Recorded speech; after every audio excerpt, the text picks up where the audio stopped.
Donation bye duty और by choice? Duty के choice?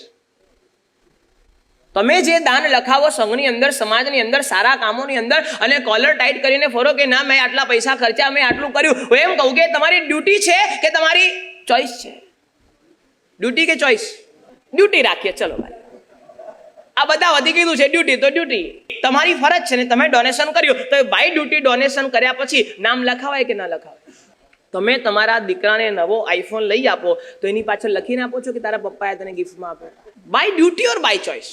એ તમારી ડ્યુટી છે. તમારો દીકરો તમારી પાસે આઈફોન માંગે, તમારી પાસે સંપત્તિ હોય, તમારી પાસે તાકાત હોય તો તમારે આપવો જોઈએ. It's your duty, not your choice. તો તમે સંઘની અંદર 25,000 50,000 રૂપિયા આપો અને પછી નામ લખાવો. જ્યારે પણ મનની અંદર તમને એમ એવો ક્વેશ્ચન ઉભો થાય કે donation by duty or by choice, અને ત્યારે મનની અંદર ક્લિયર કરી લેવાનો by duty, not by choice.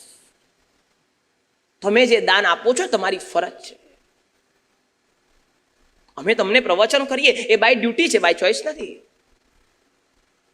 શરૂઆતમાં જ્યારે પ્રવચન કરવાની શરૂઆત કરીએ તો શરૂઆતની અંદર એવું થાય કે 5-25 જણા હોય એટલે મજા ના આવે પ્રવચનમાં બોલવાની.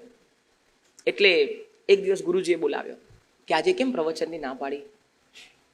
મેં કીધું સાહેબ કોઈ હતું નહીં, 5-10 જણા હતા. 5-10 જણાની સામે શું બોલવાનું? આટલી મહેનત કરીએ, આટલી તૈયારી કરીને સાંભળવા વાળા 10 જણા હોય તો બોલીને શું મજા આવે? ના મજા આવે. માટે શ્રાવકોને ના પાડી દીધી કે આજે પ્રવચન મંગલિક રાખો, આવતીકાલથી જોશું આપણે. અને ત્યારે ગુરુદેવે બોધ આપ્યો કે પ્રવચન બાય ચોઈસ નથી, બાય ડ્યુટી છે.